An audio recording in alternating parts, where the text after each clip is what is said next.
Hola, ¿qué tal? Buenas tardes. Es un gusto para nosotros pues saber que nos están viendo en este momento, en el futuro próximo, lejano. Estamos transmitiendo desde el Museo Universitario del Chopo, de la Coordinación de Artes Vivas, y esta tarde estamos muy contentas porque tenemos la presencia de 3 creadores que estarán compartiendo con nosotros en estos días el programa de Artes Vivas del Museo Universitario del Chopo. Empiezo con Carolina Cifras. Bienvenida, Carolina. Rodrigo Sobarzo, bienvenido. Y Paulina Chamorro. Ellos están dando un taller esta semana y la próxima semana estarán compartiendo la creación Conversaciones con lo Invisible de la autoría de Carolina, en colaboración pues con estas mentes creativas que tenemos el día de hoy, de conocer y de saber qué sorpresas vienen y cómo elaboran sus piezas. Voy a leer sus currículums para que las personas que no les conocen tengan este contexto. ¿Vale? Empiezo contigo, Carolina. Carolina Cifras es una creadora chilena. Es mujer, madre y artista, coreógrafa, bailarina y docente con trayectoria nacional e internacional, cuya obra aborda problemáticas como necropolítica, agotamiento sistémico y resistencia del cuerpo.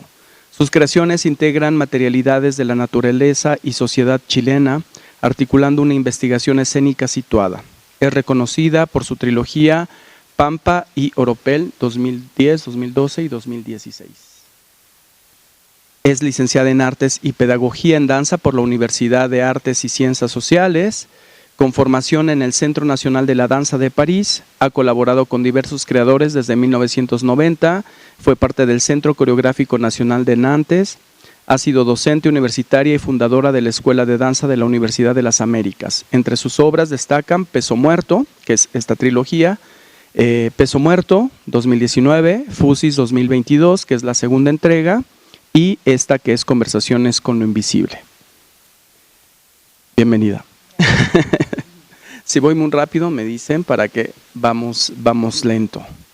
Después seguimos con Rodrigo Sobarzo, también es chileno, es un artista de artes vivas, activo desde el 2002, está formado en actuación en la Universidad de Chile, ha desarrollado proyectos colectivos y solos, estudió en la escuela SNDO en Ámsterdam y fue residente de la Academia Jan van Eyck en Maastricht. Su trabajo propone experiencias introspectivas que descentran lo humano. Ha sido producido por espacios como Bean House, Workspace Brussels y Skogen. Ha colaborado con artistas internacionales en Chile como Javiera Peón Veiga y Rodrigo Chaverini. En 2024 compuso la música de Conversaciones con lo Invisible y actualmente desarrolla proyectos sonoros. Sus obras han participado en festivales como Santiago Off y Santiago a Mil. Bueno, también Carolina ha participado en Santiago a Mil, el Festival Santiago a Mil. Y finalmente, porque no está Antonia Peón Veiga, que es la cuarta integrante de este proyecto, que aún no llega, pero la esperaremos. Presento a Paulina Chamorro. Bienvenida, Paulina. También chilena, es realizadora, performer, programadora, docente e investigadora en artes escénicas transdisciplinares. Desde 2009 desarrolla piezas proyecto que exploran la relación entre representación, vida y capitalismo, así como prácticas expandidas. Ha trabajado en Chile, Latinoamérica y España. Es candidata a doctora en estudios teatrales por la Universidad Complutense de Madrid y máster en humanidades por la Universidad Carlos III de Madrid. Ha tenido la beca Albán, es licenciada en Bellas Artes y Teatro por la Universidad de Chile. Entre sus obras destacan Una vibración casi imperceptible en 2023, Exuberante hueco hace lugar 2022 y Bao, entre otras. Bienvenida. Es una síntesis de sus extensísimos currículums. Y la cuarta integrante, que no está el día de hoy, pero que también leeré su currículum para convocarla, es Antonia Peón Veiga Petric. También es chilena y es arquitecta y magíster en diseño de iluminación por la Parsons, Nueva York, por la Escuela Parsons en Nueva York en 2010. Es becaria por la Presidencia de la República. Su tesis Drawing Light obtuvo reconocimiento y una beca por la Richard Kelly Foundation, me parece.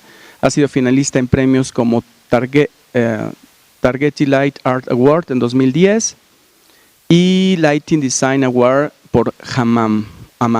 Trabajó en Tilson Designs Associated en Nueva York y desde 2012 desarrolla proyectos independientes en Santiago. Actualmente es asesora en arquitectura y patrimonio en la Presidencia de la República. Bueno, pues bueno, son como les digo, son semblanzas muy complejas. Son trayectorias que es importante conocer cómo trabajan, cómo han hecho para diseñar esta pieza, y creo que podemos empezar contigo, Carolina, que firmas la obra y bueno, que nos cuentes. Forma parte de una trilogía, como lo dijimos, que empieza en 2019. ¿Cómo fue todo desde el principio?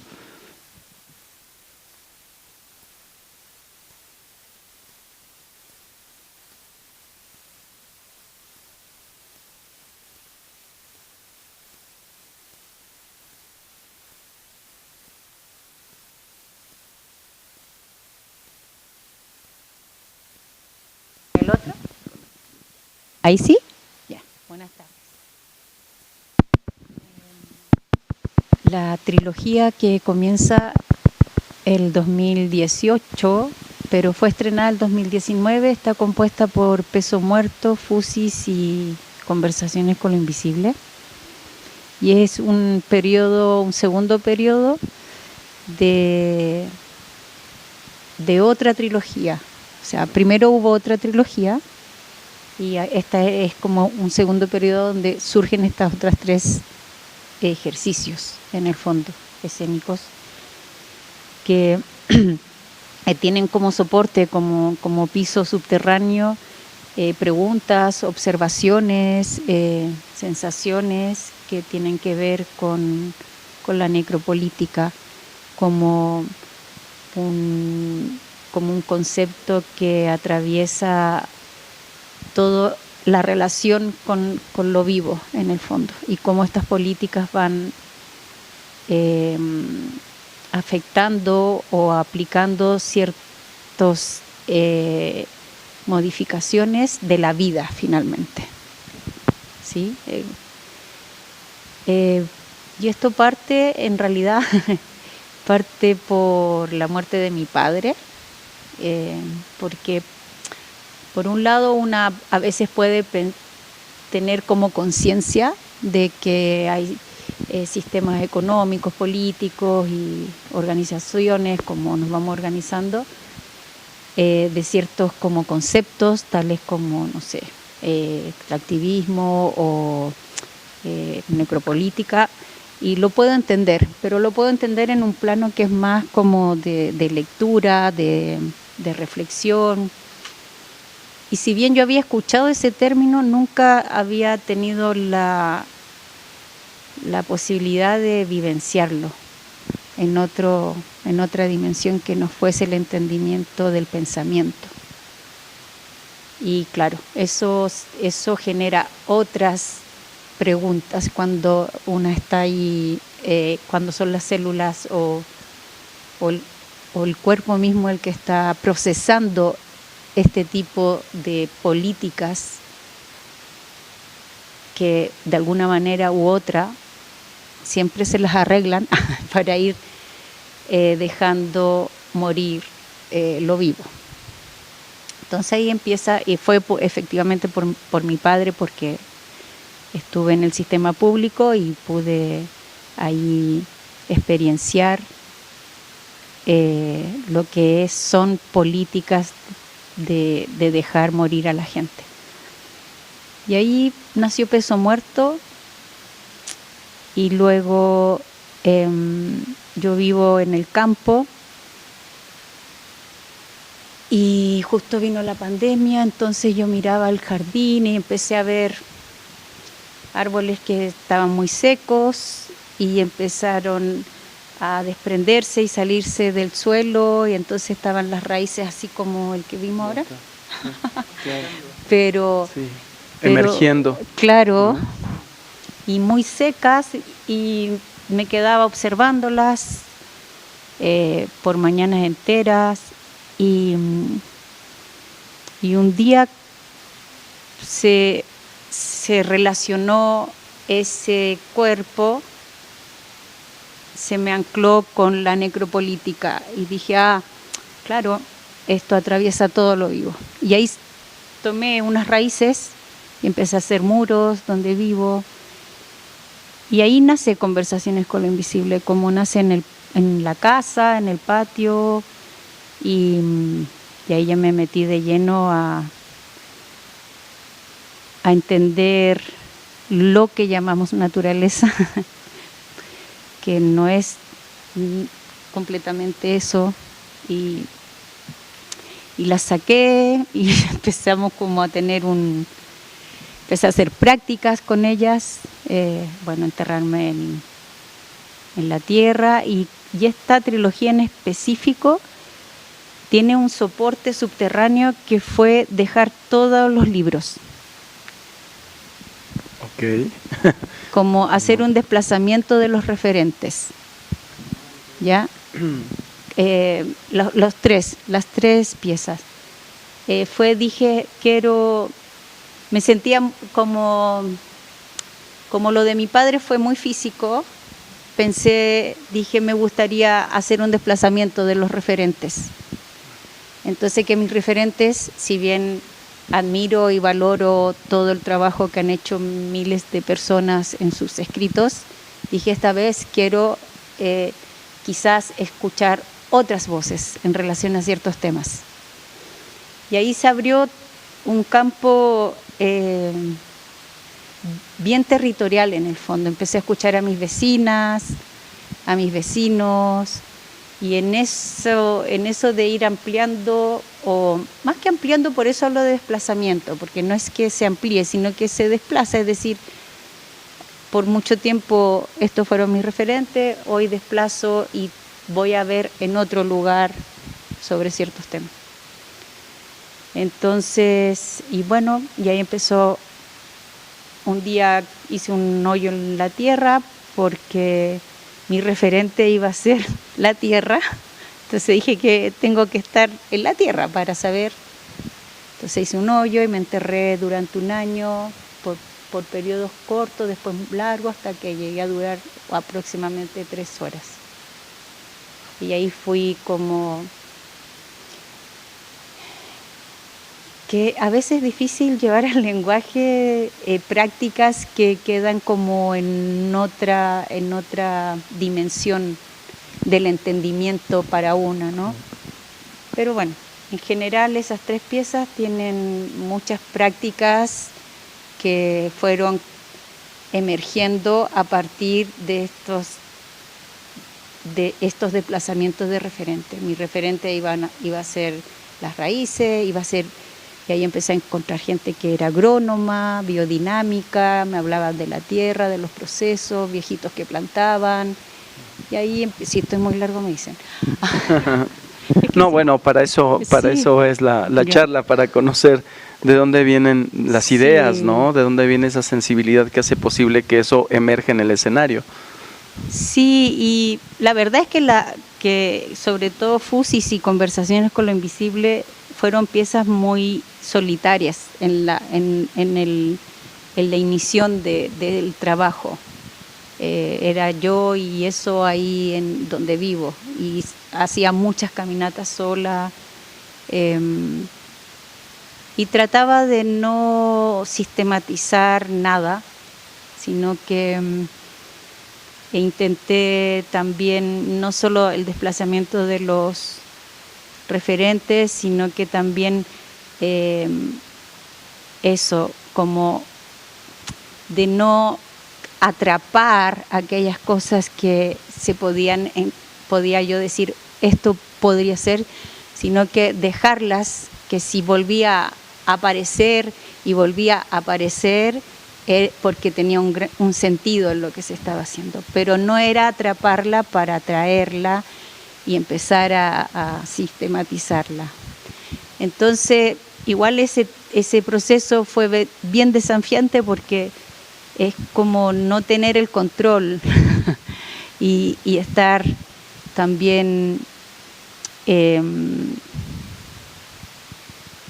no sé qué palabra usar para eso, pero claro, no tener el control y tratar de ser lo más coherente posible con lo que el tema que estaba abordando era también en la vida real, por decirlo de una manera. Y estos temas igual son bien vertiginosos en la vida real, son angustiantes, hay una vulnerabilidad de lo vivo dentro de estas políticas. Hay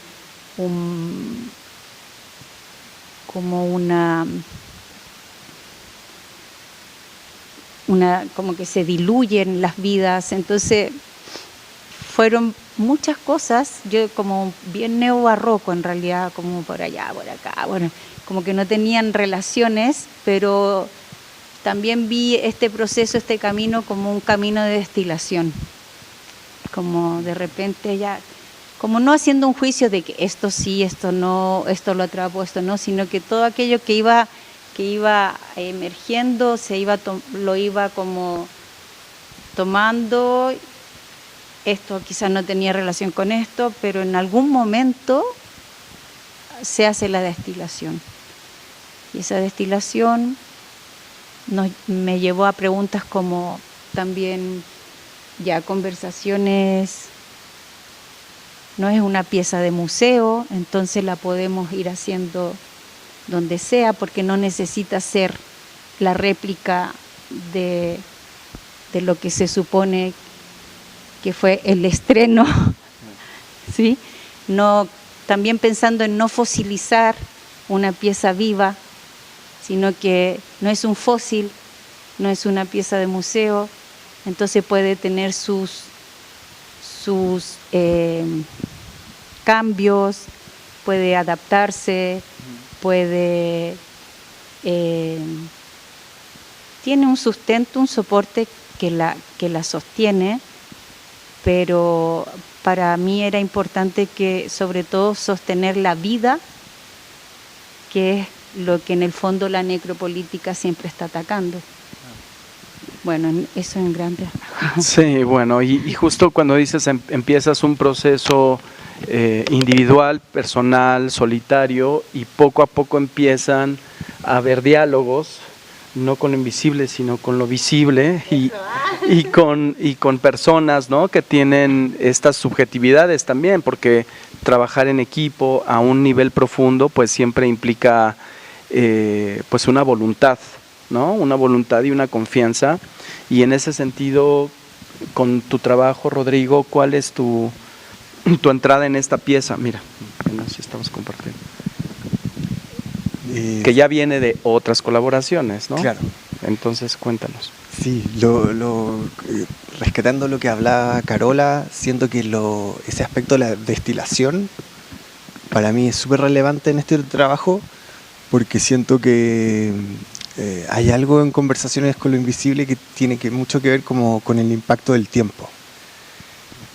No sabría decirlo de una manera más concreta, pero si lo pienso visualmente es un trabajo que me lleva hacia ese pensamiento, como quizás no es tan literal, es más profundo, pero hay algo con el tiempo, con el pasar del tiempo, con las consecuencias de las cosas, y eso me llama mucho la atención. Pero más yendo a lo sonoro, que es mi campo, recuerdo que, como ella bien dijo, tuvo conversaciones con agrónomos, y la noción del árbol fue súper bonita, como inspiradora, que en el fondo, como nosotros como seres humanos, después que nacemos, como que ya salimos de la matriz, ya no hay más actualización, ya no estamos conectados como con una energía que que fuera circundante al planeta. En cambio, los árboles, en el fondo, si bien recuerdo, las raíces y el follaje, las ramas son como un espejo de sí misma, entonces ella está como que las raíces de nosotros son los pies y los pies siempre están apuntando hacia la tierra, pero los pies del árbol siempre están apuntando hacia el cielo. Y entonces en ese sentido ellos son canalizadores de energía cósmica y la van depositando en la tierra. Eso fue súper potente, también esa concepción de que había tierra que estaba fértil y tierra que estaba muerta porque en el fondo no tenía acceso a esta energía. Y también lo otro que fue súper determinante fue que ella participaba como de esta... Uno la ve muy tranquila, pero hay una parte muy movida adentro, como, no sé cómo llamarlo, ¿son los chinos? ¿Son festividades o son carnaval? No, son fiestas religiosas. Que son súper intensas en términos sonoros y de movimiento. Entonces eso estaba súper... de hecho, yo trabajé con registros que ella con otra artista que se llama Xerox, realizaron durante estas festividades. Pero estas festividades son en la misma región. Sí. Ok. Claro, yo Tus vecinos, ok. es decir, por la región metropolitana, el centro, pero hacia la costa. Y claro, yo soy de otra región muy lejana, entonces para mí era como otro mundo y yo solo tuve acceso, bueno, aparte de ver videos muy cortos de eso, solo tuve acceso al material sonoro y fue muy determinante, como ahora mirando hacia atrás, trabajan con el viento, con la respiración. Entonces, claro, esos dos, la energía cósmica y ese sonar a través del viento, hicieron toda la obra sonoramente. Ok. Y bueno, vamos a seguir complejizando porque ahí también está la mirada de Paulina, el acompañamiento, por no decir la gestión, un montón de cosas. Y justo, bueno, ahora que estamos en este conversatorio, yo quiero agradecerle a Paulina por estar siempre tan lúcida, tan dispuesta a entrar en una conversación sobre las artes vivas, sobre las artes escénicas, la transversalidad. Ha sido una gran dialogante para mí a lo largo de muchos años y eso es algo que realmente aprecio muchísimo porque si de algo carecemos en todos los campos del conocimiento es de dialogantes, ¿no? Siempre hace falta y cuando encuentras uno no hay que soltarla. Entonces, pues Paulina ocupa ese lugar para mí muy, muy importante, no solo para mí, para muchas compañías entre Chile, en México, en España, en Madrid principalmente. Y es un trabajo que no es fácil, siempre estar ahí, ¿no? Como una latencia en los proyectos y como una certeza de que llegarán a algún punto, ¿no? También, porque hay que ser concretos. Entonces, ¿cómo te integras tú a este proyecto, Paulina? Los afectos y el trabajo, que es un aspecto de nuestro oficio, de nuestro quehacer, que siempre tiene unos límites muy difusos. Carolina y yo nos conocemos hace muchos años, muchísimos años, y antes de empezar la última trilogía ya éramos amigas. Y recuerdo que antes de iniciar Peso Muerto, yo hice un viaje a Chile, quedamos a comer y hablar de nuestros padres, de tu padre y de mi madre, que habían muerto hace poco. Y ahí comenzó una conversación que fue desde lo personal hacia el pensamiento artístico.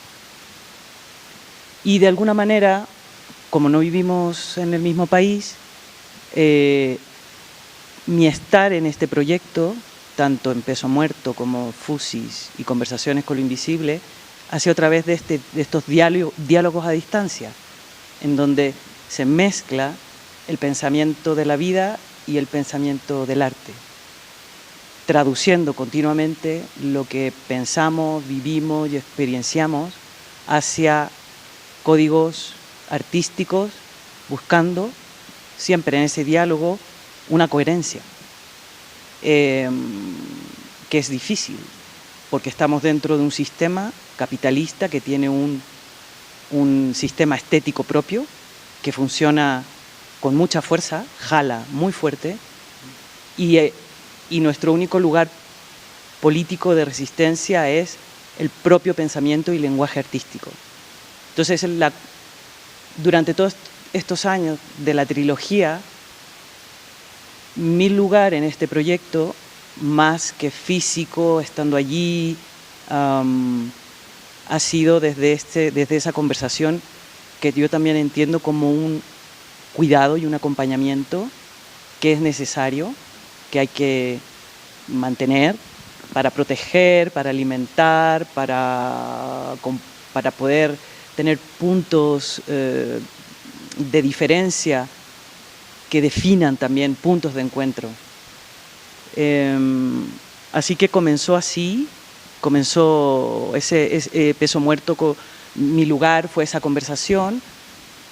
Yo acompañé desde lejos con un texto que me acuerdo que Carolina me dijo, ¿por qué no escribes algo sobre la muerte? Investigábamos, conversábamos, nos mandábamos materiales, leíamos una novela, Love Mort, nos entusiasmábamos con una cosa. Todo esto por los dispositivos que nos permiten comunicarnos a distancia. YouTube, o sea, llamadas telefónicas, WhatsApp, audios. Luego vino Fusis, que tuvimos la suerte de poder coincidir en una residencia en Nave, yo con un proyecto artístico que estaba realizando y ella con Fusis. Y fue cuando conocí a Rodrigo aquella vez en Fusis, esas mañanas que tuvimos de trabajo, en donde primero trabajábamos en Fusis y luego nos cambiábamos un poco, como nos peinábamos un poco y seguíamos con Fusis, claro, pensando en como primer ejercicio que hiciste sobre raíces sobre tierra. Y luego viene Conversaciones con lo Invisible, que ya es un proyecto donde la verdad participa un equipo muy grande de gente. Yo soy un cometa que circunda periféricamente y se teje un poco y irradia un poco, siempre desde el lugar de la amistad y siempre desde el lugar de esta conversación que confunde, o sea, que va hilando la amistad y el arte, la ética y la sensibilidad artística y cómo vivir en el arte lo que también queremos vivir en la vida. Entonces, tuve la suerte de que el año pasado a Carolina le invitaron a un festival en Portugal, Materialidades Diversas, a presentar Conversaciones con lo Invisible. Pero no era en un cubo negro, era en el paisaje. De ahí que viene esto que contaba la Carolina al principio, que es una pieza que si se puede definir lo vivo, porque hablamos mucho sobre artes vivas, pero no es un concepto que esté definido, saca y roba elementos del teatro postdramático, de la estética performativa de la Erika Fischer-Lichte, pero no se ha construido todavía no hay una comprensión sobre, podemos pensar el concepto de lo vivo dentro de un contexto artificial como lo escénico. Entonces quizás, y es parte como de mi actual investigación, por eso me lanzo y me atrevo como a tirar hipótesis, pero sin la seriedad académica, como sin ese rigor académico todavía, al libremente. Quizás algo que podría definir esto que llamamos artes vivas o como pasearnos la palabra vivo en la boca, es que justamente no se cierra. Es una pieza que se va transformando según entra en contacto con ciertos materiales, ciertos espacios. Entonces, esta pieza se hace en un espacio natural y se transforma. Y lo que llega aquí tiene el recorrido de los cubos negros, del espacio abierto en la naturaleza, que nos colocó en un lugar completamente diferente y donde además, he de decir, Carolina me invitó como performer también. y tuve la posibilidad de entrar entonces en el proceso y no mirarlo desde fuera. Que yo también creo que hay formas de investigar, formas de acompañar, y yo no me sitúo en el lugar del investigador que mira desde afuera. Yo me siento dentro de la matrix de la cosa e intento también estar habitándolo desde ese lugar. Y ahí yo tuve una experiencia desde dentro, profunda, y fue la primera vez que trabajo contigo ya a nivel de performer. Es decir, y es muy interesante cómo entiendo yo que ella organiza el trabajo de una manera en que no dirige, no organiza, da mucho espacio, todos tenemos una entidad propia, todos somos artistas, por lo tanto, finalmente, o sea, ella nos permite crear también muchísimo, con mucha libertad, y luego simplemente y de una forma misteriosa hila cosas sin que te des cuenta y ya hay pieza. Y hay pieza. Y tú dices, oh. Hay una escucha también dentro del trabajo que fue maravilloso ver que además no es solo con el equipo con el que ella trabaja, invita, respeta mucho y le da mucho espacio, sino que también con la situación en la que nos encontrábamos en Portugal, que era la naturaleza. ¿Cómo controlas que tu pieza funcione en un espacio en donde no tienes ningún control, como la naturaleza? Entonces, hay un proceso muy bonito y por eso estoy hablando de intentando implicar el pensamiento artístico a la noción de lo vivo, de cómo tú introduces una pieza que es de alguna forma artificial en un contexto que, digamos, para que nos entendamos, natural, en donde tú no gobiernas nada allí. Aquí hay un dispositivo, aquí tú milimétricamente tomas decisiones, segundo tal entra la luz. Allá medíamos la luz, o sea, yo la medía, yo era la obsesionada de la medición de luz 1806. Aquí está la sombra, perfecto. Al día siguiente ya se había corrido, se corrió, vamos. Conclusión, se está corriendo 10 centímetros, o sea que cuando lo hagamos, que sepamos que la sombra va a estar 1,5 metros para allá. Temperatura. Y así, insectos, sonidos, todo el trabajo sonoro de Rodrigo se insertaba ya en un paisaje sonoro existente. Entonces, fue muy bonito poder entender esto del pensamiento vivo dentro de una cosa artificial. Una experiencia muy bonita. Claro. Estaba pensando en los sonidos de la luz y los sonidos de la oscuridad, ¿no? Cómo va cambiando en este paisaje, ¿no? Cuando deja de haber luz, empiezan a haber otros cantos, ¿no? O las ranas, o si hay agua hay ranas, si hay desierto, no sé, o sea, todo el paisaje se expresa de alguna manera, ¿no?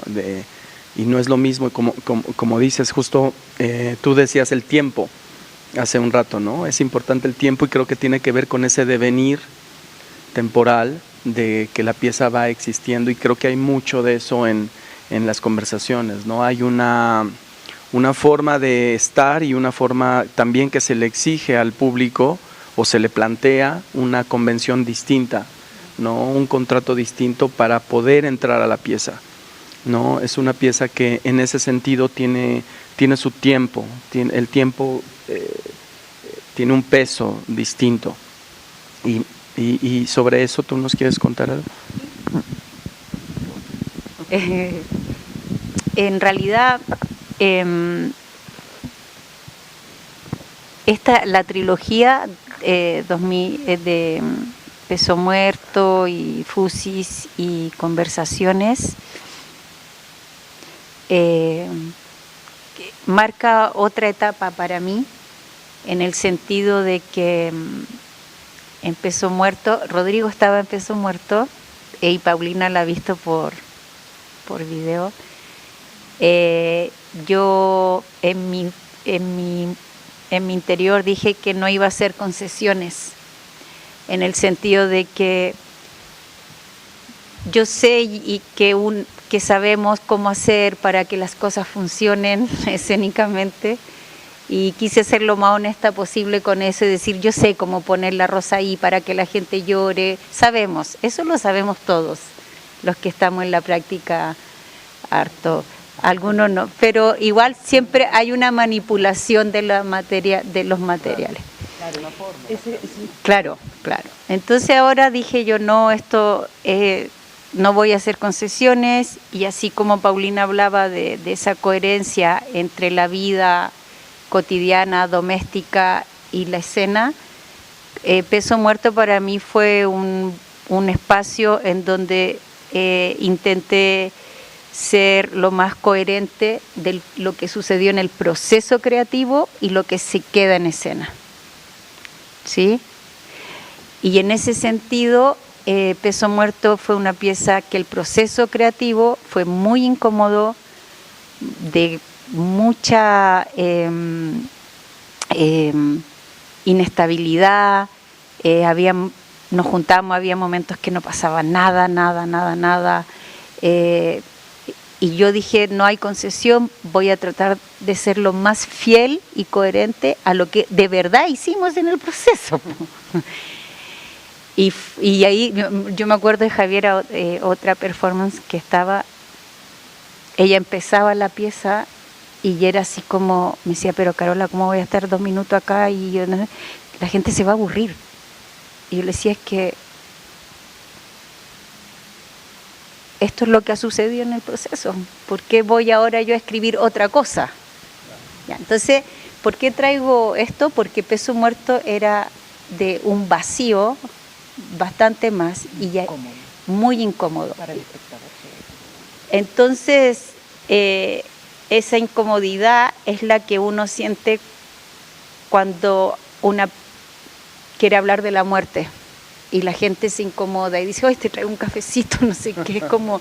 Sí, ¿no? Bueno, y fue bueno observar eso, como decir, esto fue lo que pasó en el proceso, esa incomodidad la llevamos a escena con estos tiempos dilatados, tiempos llenos, tiempos vacíos, tiempos que van en una línea moderna para adelante y de repente tienen un quiebre y se van para otro lado y no todo. Entonces ahí empecé a sentir que el tiempo era una presencia importante para una dramaturgia, más que el paso y entonces Conversaciones con lo Invisible trae su propia temporalidad. Entonces cada pieza tiene su propia temporalidad que emerge en los procesos creativos. El mismo proceso va develando cuál es la temporalidad. Y Conversaciones, cuando uno está todo el rato fuera de casa o fuera, que está en los parques o caminando, eso, hay un tiempo que es otro, ¿no? Enterrarme, estar ahí, fueron o caminar mucho tiempo, fue el tiempo que se fue destilando para llegar a escena. Entonces la temporalidad surge de lo que el mismo proceso va develando como presencia, como presencia me refiero a como el tiempo de la presencia de los objetos, de cómo todo es una presencia. Entonces, ¿cuál es el tiempo que habita esa presencia? Claro, si me permites decir algo, ya que has mencionado la palabra dramaturgia, siempre creo yo que la entendemos como una forma de organización, no solamente como la construcción lineal que reúne todos los materiales que van a estar puestos en escena. Acá la propuesta tiene algo que quizás complejiza el estar presente en ella y a la vez no. Y es el hecho de que carece absolutamente de palabra, ni de explicación en sí misma. Sin embargo, Las materias puestas en escena están siendo tratadas con el mismo peso de un texto dramático. Se les considera capaces de narrar. Capaces de narrar siempre y cuando haya tiempo suficiente para que podamos entrar en esa dramaturgia de la materia, de la luz, de los elementos que están en escena, incluso la presencia de la Carolina, que sin hacer mucho, sin bailar, sin danzar, como se podría entender disciplinarmente, comunica, pero comunica de una manera, todo este conjunto comunica de una manera que está yendo casi en el sentido contrario a cómo nos estamos comunicando ahora en la realidad. La saturación sensorial con la que vivimos, llenos de imágenes, llenos de sonidos, llenos de acción, de una acción veloz que se va atropellando la una con la otra, acá es anulada. Es anulada por un tiempo dilatado y por una dramaturgia material que no se explica, no es explícita. Y entonces en ese sentido invita al espectador a un ejercicio también de escucha, de relajar los sentidos, de limpiarlos, de desaceleración, porque quizás en ese ejercicio de retroceder, de desaturarnos, podríamos volver a tener una experiencia misteriosa con la materia. Voy a agregar una cosita, pues,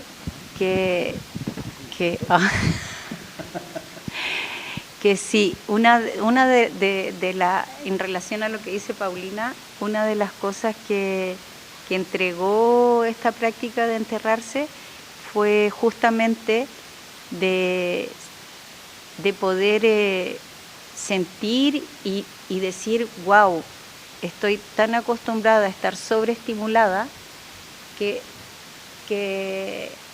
las primeras veces que estaba no sentía nada. Y a medida que fueron bajando los estímulos, claro, como después sentía así como hormiguita, no sé qué era porque estaba debajo de la tierra, entonces, pero comencé a sentir estímulos muy sutiles, muy pequeños, que no tenían un ritmo estable, por ejemplo del zapping, ¿no? O del scroll. Entonces como que de repente era aquí, y de repente no sabe, y luego de un largo rato acá. Entonces ahí, claro, aparece un tiempo que no es estable, que es sutil. O por ejemplo, lo que ha pasado acá, estamos así, de repente, ¡fua!, el aguacero, ¿no? Y de repente nada. Y de repente el viento, ¡fua!. Como hay un tiempo, y ese tiempo fue el que yo fui como escuchando o tomándolo también como una presencia viva. Eso me pasó, como que siento que el tiempo es algo vivo. Tarkovsky, ¿no? Que habla del esculpir el tiempo, ¿no? Y Godard. Pero el libro de Tarkovsky es esculpir, ¿no? Esculpir, es como irlo labrando, como una materia y como un algo. Y cuando decías de también esta Carola en ese paisaje, es como existe, ¿no? Existe la raíz, existe la materia y existe el cuerpo como otra materia que narra también. Sin embargo, sutilmente, la cuestión es cómo no ser la protagonista. Claro. Nuestra mirada se va al cuerpo inmediatamente y la Carolina hace un trabajo sutil, casi imperceptible, de desaparecer un poco o ponerse al mismo nivel de vibración que las materias. Y ahí hay un gesto político para mí, en el sentido de dejar de pensar en esta relación desde el hombre hacia la naturaleza y construir un pensamiento subalterno o intentar al menos practicar una actitud subalterna con respecto a todo lo que nos rodea.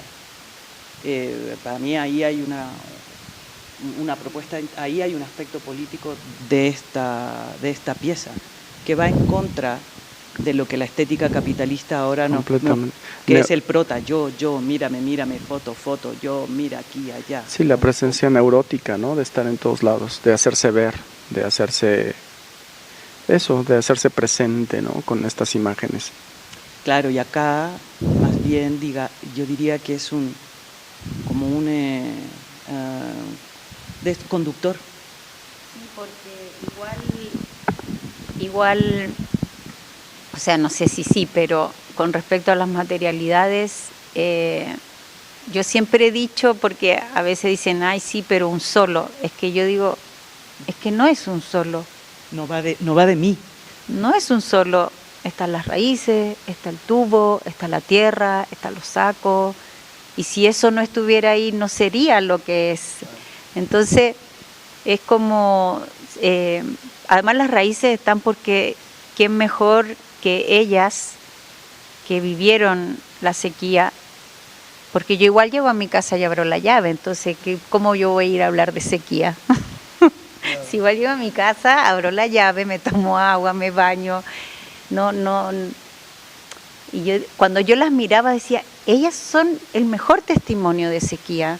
O sea, si yo quiero hablar de crisis, las voy a poner a ellas que hablen de lo que ellas han vivido, no yo poner textos sobre, ¿me entiendes? Entonces, así voy eligiendo cada materia, como un testigo, como un testimonio, como un relato, como algo que tiene voz propia y que no voy a ser yo quien hable por ellas. El tubo de cobre es de cobre, ustedes ya saben, no es cualquier tubo, porque igual me han dicho a mí en otras partes, sí, no, oye, pero si ahora hay unos sprays súper buenos que parecen cobre, oro, yo le digo es que, pucha, perdona, pero mira, yo sé que es caro, pero el cobre viene de Chile, no, y es un mineral vivo, o sea, es otra frecuencia, y para mí eso, como es una presencia y no es el objeto, y la tierra igual, pido tierra entonces... Es una invitación a intentar oír la frecuencia de esas materias. Claro, es que ahí hay una cosa que es bien interesante, según yo, y la gente que nos está viendo, ¿cuántos de los espacios que habitamos son de petróleo? ¿No? La ropa que vestimos, antes era algodón, lino, lana, ¿no? Eran materias vivas que venían de eso y ahora todo es pulsión de muerte. Bueno, esto es algodón de Palestina. y hemos aprendido a vibrar de otra manera, ¿no? La necropolítica no solo es lo que vemos, sino también lo que está implícito en nuestro cotidiano. La ropa de plástico, porque es como todo está muerto y llegas a estos lugares o estos espacios que los ves en forma, son un diseño increíble y nada tiene, nada palpita, puedo decirlo de esa manera, porque la madera no es madera, porque el mármol no es mármol, porque la piedra no es piedra, ¿no? Entonces, con nosotros como frecuencia de cuerpos, no me quiero ir esotérico, pero sí como un cuerpo vibrátil, para citar a Sueli Rolnik, por ejemplo, ¿con qué estamos vibrando? ¿Cómo nos relacionamos con el otro los otros cuerpos y las otras materialidades? Si habitamos espacios que están construidos con petróleo, ¿no? Con plástico, que es muerte, vestimos residuos que antes nos enriquecían de alguna manera y ahora están completamente muertos. Claro, no se trata de romantizar, ¿no? Los materiales, no. La naturaleza. Exacto. Se trata de que nos estamos alejando. Claro. Y estamos perdiendo la experiencia de entrar en contacto con estas formas de vida. Sí, bueno, en los jardines artificiales, que ves edificios, el periférico aquí, vas en el auto y ves todo súper bonito, todo es plástico, ¿no? Antes eran, bueno, hay algunos que sí son jardines verticales, pero ya en edificios que se ve igual, pero ya no tienen esa vida, ¿no? Ya no producen esa sombra, ya no producen esa frescura, ya no ese viento, ¿no? Que antes, porque es puro plástico, es solo imagen. Y sin romantizarlo, porque realmente es algo que tiene que ver justo cuando decías de la necropolítica y todo, cómo ese pensamiento nos ha fundado ahora como sociedad contemporánea, ¿no? Nos ha aislado de esa vitalidad. Sí, y en relación a eso, también la trilogía, o sea, se llama Conversaciones con lo Invisible porque ese invisible para mí es lo que de alguna u otra manera la necropolítica, el neoliberalismo extirpa, que es el animus. Es como que, claro, y al extirpar lo humano, o sea, el animus, no hay quien te habite. ¿Me entiendes? El animus no es la alma ni el espíritu. El animus es como el eros, es lo que es ese impulso, esa vida que está dentro. Yo siento que producto de la sobreexplotación, la sobreproducción, el sobreelaborar las cosas, los trabajos y todo eso, va de alguna manera extirpando ese animus, que sería lo que nos habita, no de una manera esotérica, como dices tú, ni mística, sino que una manera energética, concreta, una cosa que es el deseo de... Pero justo, bueno, sí dije esotérico, pero místico, fíjate que yo creo, bueno, eso es algo que cuando dices, bueno, caminé muchos kilómetros y todo, pienso en estos grandes ascetas del medioevo que salían a caminar, a contemplar el paisaje, a pensar, y sí hay un estado metafísico, no quiero sobreinterpretar, pero por lo que estás contando, sí hay otra forma de entender la realidad. Hice un laboratorio el 2021 que se llamaba Caminantes, y era caminar de un pueblo a otros, 60 kilómetros, pero hablando del ánimos, del deseo, porque el 2019 sabemos que vino el estallido en Chile, ¿no? El estallido, y yo empecé a ver fotos de estas grandes marchas y era algo tan hermoso como ver mucha gente, pero al final era un solo impulso, un solo deseo, por decirlo de una manera, y como que dije, ¡ay, mira! Es como, está efervesciente, como que vuelve ese ánimo, ¿no? El ánimos. Y fue un momento que yo dije, ¡wow!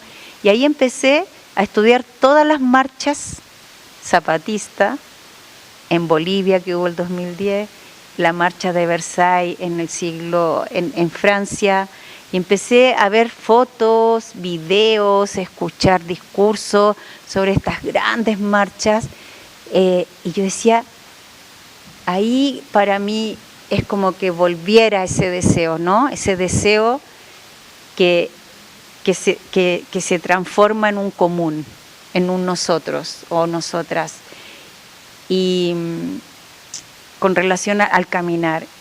Y en ese sentido es hermoso como caminando vuelve eso, y aún más en estas grandes marchas.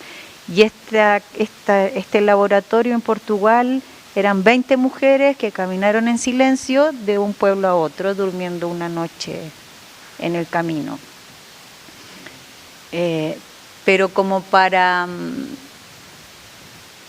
sí, es que son tan lindas, las marchas son de una fuerza, es que, perdón, como que me acordé de algunas fotos, muy, como, ahí vuelve el ánimo, ¿no? Como ese deseo de un mundo mejor para todos. Claro, surge la paradoja de que algo que tendríamos que vivenciar en la realidad, lo estamos reconstruyendo o... sí, dándole espacio en lugares como este. Sí. Es decir, invitar a un alivio sensorial a través de una experiencia escénica en un cubo negro. O sea, es una complejidad, es a donde estamos llegando para contrarrestar lo que el capitalismo, la estética capitalista, el extractivismo y en fin todos los mecanismos que tiene el actual sistema en el que habitamos todos y que no hay una afuera, todo lo chupa, todo lo absorbe, lo neutraliza. O sea,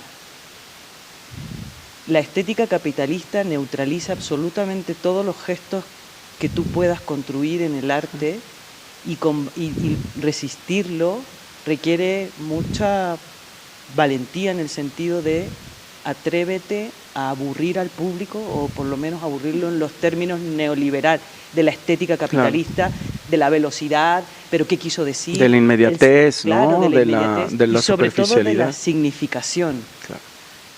Yo no puedo explicar lo que estoy viendo, es decir, la pieza de alguna manera nos lleva a ese momento en que hemos estado por ejemplo, en un entorno natural y hemos tenido una vivencia imposible de traducir en palabras.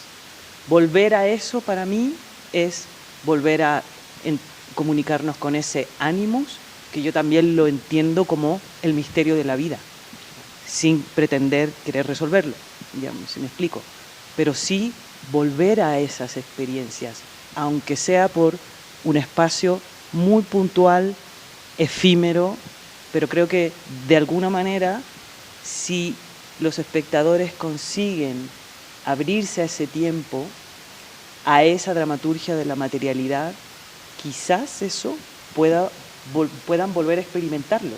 Ese momento en que estuvieron frente a algo, una experiencia que los envolvió y no supieron decir qué. Y eso podría neutralizar quizás las fuerzas del capitalismo, las fuerzas de la estética del capitalismo que nos tienen agotados. Y en esta pulsión de muerte que estamos hablando, ¿no? Sí, y bueno, ya casi nos tenemos que ir, ¿verdad? Creo. Pero es que hay muchos temas, justo cuando dices la pulsión de muerte, la necropolítica, también las artes vivas, un poco para no dejar pasar la pregunta ahora que tengo a Paulina Chamorro aquí, sobre cómo también concebimos o cómo también nos tenemos que situar para hablar de la noción, porque es una noción de artes vivas apenas, ¿no? Una noción que se está trabajando para poder conceptualizarse y cómo no dejar de lado desde dónde se está enunciando, porque yo escucho artes vivas, necropolítica frente a una era de genocidio en Palestina, ahí está, no hay más esa, ¿no? Ahí está el arribante, ¿no? De Derrida, ahí está la muerte contundente, el genocidio, el desaparecer al otro, el exterminio de unos sobre otros, ¿no? Ya no hay más, no, es algo que es ominoso, ¿no? Y ahí está contundente. ¿Qué más que eso? Para entender que cuando hablamos de artes vivas, ya no podemos hablar de artes vivas como a la ligera.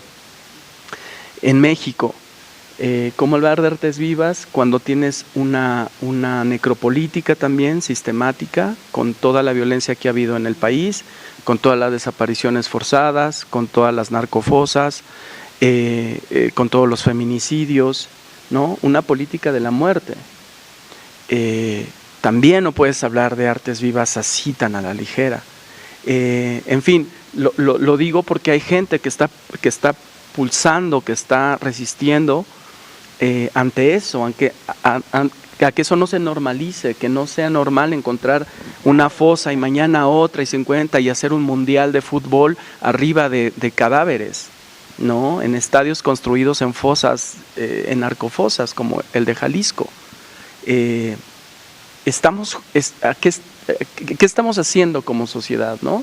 Entonces creo que sí hay una resistencia, esto que tú decías, Paulina, y creo que tenemos que tener mucha responsabilidad al conceptualizar y al hablar y no tomárnoslo a la ligera como, sí, las artes vivas, porque muchas veces la gente dice, sí, ¿y cuáles son las artes muertas, no? Claro, el chiste. Entonces yo digo, bueno, pues toda... Es la naturaleza muerta, exactamente.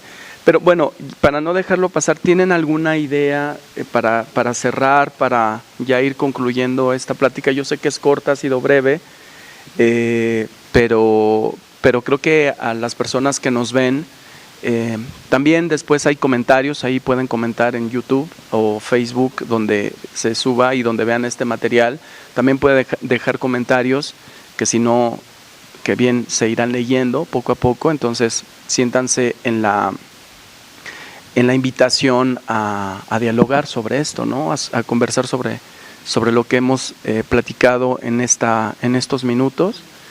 Y bueno, pues quieren cerrar a alguien con una idea. Bueno, cada uno. Tú te veo cara de que quieres decir muchas cosas, Rodrigo. No, solamente rescatar, o sea, no sé si tengo una respuesta clara a lo que planteaste, pero algo que me hace mucho pensar en la obra es como la contemplación del horizonte, como que establece un horizonte y lo bien que le hace a mí por lo menos cuando tengo un horizonte, estoy frente a un horizonte despejado, como que en una ciudad es difícil, y eso tiene muy bonito la obra que para mí establece como esa profundidad, esa lejanía como de un horizonte, pese a que estamos aquí en un espacio súper acotado. Eso. Gracias. Carolina, Paulina. Yo quizás, a mí me gustaría invitar a los que nos están viendo o nos verán próximamente, en un futuro, a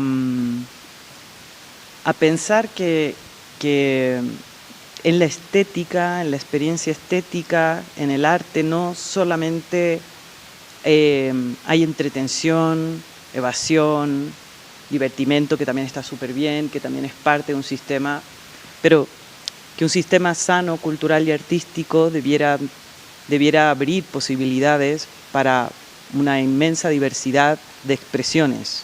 Cuando hablábamos sobre artes vivas, en la actualidad se usa como una etiqueta. Incluso se hacen chistes sobre lo que decías tú, vivo y muerto. Pero en realidad no es más que una mutación, una última mutación, o la más reciente. No es casualidad que estemos usando esta etiqueta que ahora estamos tratando de conceptualizar o entender qué es. No es para nada un género, no es para nada una forma, como podríamos entender el teatro realista o la danza contemporánea, sino que es más bien una posición ética y estética con respecto al oficio. Procedimentalmente, creo, no se define ni por esto ni por lo otro, ni porque hagas dramaturgia, hagas danza, sino es una posición que vincula una ética a una estética desde una coherencia. Y sería bonito que si alguien alcanza a oír y ver este video antes del 29 y 30 y 31 de mayo, se acerque a ver esta experiencia escénica, porque creo que podría llevarle a hacer un viaje diferente y a entregarle una experiencia distinta con respecto a lo que entendemos que es convencionalmente pues un espectáculo. Eso. Invitadas quedan todas. ¿Tú quieres decir algo más? A mí, hablando un poco para cerrar sobre lo que dices de, claro, hechos concretos como Gaza, como Palestina, como lo del estadio de Jalisco. Entonces, mi invitación es cómo podemos de alguna manera recuperar el asombro, para no perder el asombro de aquellos acontecimientos que no pueden ser permitidos de ningún caso. O sea, es como, porque creo que también tiene relación con este umbral de la sobreestimulación, ya como que estuviera sin asombro sobre cosas que no pueden seguir sucediendo en el mundo, ¿no? Como no podemos no asombrarnos por esas cosas, por esos hechos más que cosas, porque no son cosas, perdón. Entonces esa es mi invitación. Es una pregunta, es cómo entonces podríamos volver a ver esos hechos, esas situaciones como algo que no puede suceder. Y darte las gracias, muchas gracias Gabriel, gracias a Paulina que hizo esta conexión amorosa, gracias a todo el equipo del Chopo que ha sido muy acogedor, cálido, y también yo creo que es importante en lo que hacemos, no solo quienes, sino que como también toda esta red que está sosteniendo lo que va a aparecer el 29, 30, 31, pero es una red, es un tejido en donde están todas las personas involucradas y hemos sido muy bien recibidas, así que muchas gracias.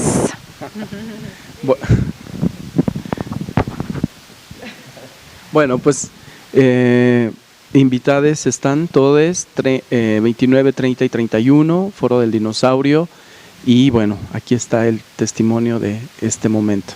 Muchas gracias a las tres por estar aquí, y bueno, consulten nuestra programación chopo.unam.mx y nuestras redes sociales para todos los eventos que tenemos y que estamos preparando. Muchas gracias.